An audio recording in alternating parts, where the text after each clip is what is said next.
December 24th, 1943.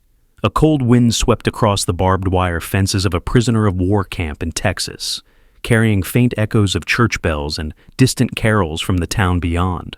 Inside the barracks, German soldiers huddled in silence, unsure of what to expect. Nazi propaganda had filled their heads with grim warnings. Americans were cruel, they said, merciless captors who treated their prisoners like slaves. Many believed Christmas in captivity would be a day of misery and humiliation. But as night fell, whispers spread through the camp, rumors of packages arriving from the Red Cross, of church choirs preparing to sing in German, of kitchens roasting turkeys and baking pies. Some prisoners laughed at the absurdity, convinced it was a trick. Yet when the doors opened and long tables were revealed, covered with roasted ham and turkey, steaming potatoes drowning in gravy, baskets of bread, rows of pies, and even tubs of ice cream, those same men froze in disbelief. For soldiers whose families in Germany were already enduring rationing, the sight was staggering. Meat at home was reduced to scraps. Sugar was nearly impossible to find. Yet here, in the very heart of their enemy's land, food appeared in abundance. Some were too stunned to eat. One prisoner later admitted he stared at a slice of pumpkin pie for nearly 10 minutes before taking his first bite, unable to understand why his captors would give him something so precious. The shocks kept coming. Civic groups, churches, and even school children from nearby towns had prepared Christmas parcels for the prisoners. Inside were cigarettes, candy, soap, razors, decks of cards, items far beyond the reach of ordinary Germans back home. The Red Cross added parcels filled with chocolate and coffee, luxuries so rare in Europe they had become priceless. At first, the POWs suspected a trick, but when they opened the packages, they found notes inside.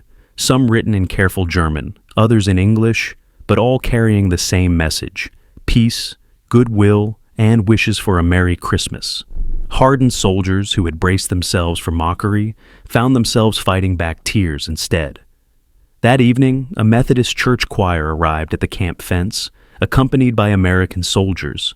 The voices began softly, singing carols. At first in English, but then, without warning, they shifted into German. The familiar words of Stille Nacht rose into the night air, carried on the wind to the rows of stunned prisoners. It was not mockery, but harmony. The effect was overwhelming. Men who had marched into battle with iron in their hearts stood silently, tears streaming down their faces. For the first time, they realized their enemies did not see them as monsters. They saw them as men. When Christmas morning came, the shock deepened. Instead of the usual harsh routine, prisoners awoke to the smell of bacon, eggs, and warm bread drifting through the barracks. Breakfast was laid out like a feast, coffee poured until cups spilled over, pancakes stacked high, milk in tin cups, butter spread thick on white bread. Some POWs admitted they thought it was a dream, because in their minds, prisoners were supposed to starve. And yet here they were, fed better than many Americans themselves in wartime. The guards went further still. German chaplains were allowed to lead a Christmas service. Hymnals, candles, and even a decorated tree appeared in the chapel. Beneath its branches, men knelt in prayer, singing carols in their own language. Many broke down openly, whispering the names of wives and children they hadn't seen in years. For a few fleeting hours, the barbed wire fences seemed to vanish, replaced by memories of home. The afternoon brought more surprises. With Washington's permission, camp officials organized games and contests. Soccer matches broke out on the dusty fields. Chess tournaments were played with fierce concentration. A troop of German prisoners performed a small play they had prepared in secret. Local families had sent knitted scarves, mittens, and drawings made by children. Brightly colored pictures that said things like, "Merry Christmas, Soldier." For men who had been told Americans were heartless, these tokens of kindness shook them to their core. As night fell, lanterns and garlands decorated the mess hall. At the front stood a towering Christmas tree, adorned with popcorn strings and tinfoil stars, familiar to the Germans but touched with American charm. When the choir returned, they began not with English hymns, but again with Stille Nacht. The Germans, unable to resist, joined in. For the first time since their capture, their voices rose freely. Prisoners and guards sang together, enemies united in a carol that transcended the war outside. Then came the small, unforgettable gestures, a guard sharing his slice of pie with a prisoner, Cigarettes passed from hand to hand, jokes exchanged in broken English and broken German. For one night, the rifles remained in the towers, but the war seemed far away. The atmosphere shifted from suspicion to something almost unthinkable: fellowship. In the barracks that night, the prisoners lay awake in silence. But it was not the silence of despair. It was the silence of reflection. They had been told America was weak, greedy, divided. They had been told its people were cruel. Yet on Christmas, they had been treated not as enemies, but as men. That realization cut deeper than any defeat on the battlefield. The days that followed carried a strange afterglow.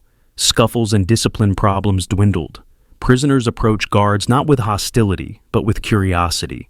They asked questions about baseball, about rationing, about the lives of American families. For the first time, they began to distinguish between the Nazi system they had served and the people now holding them captive.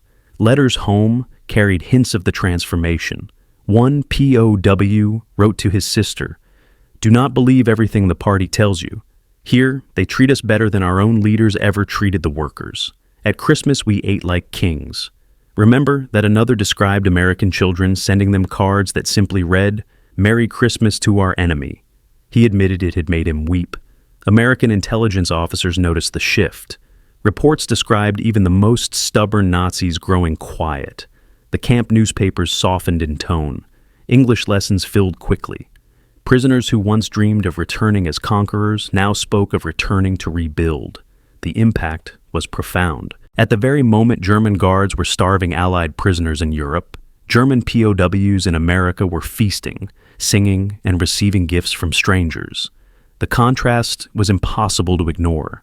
Some soldiers admitted that the Christmas of 1943 was the first time they felt shame, not at their defeat, but at the system they had served. For many, that holiday planted seeds they would carry long after the war.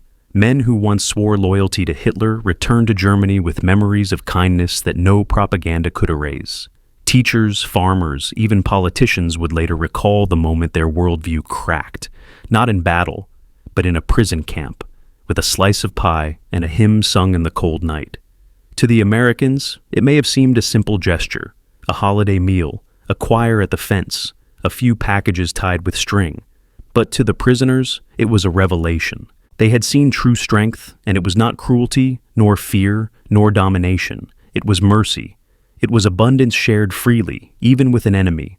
That Christmas of 1943, for countless German prisoners of war, became the night the lies began to crumble. The night they realized that their enemy's greatest weapon was not its tanks or planes, but its humanity. And for the rest of their lives, they would never forget it.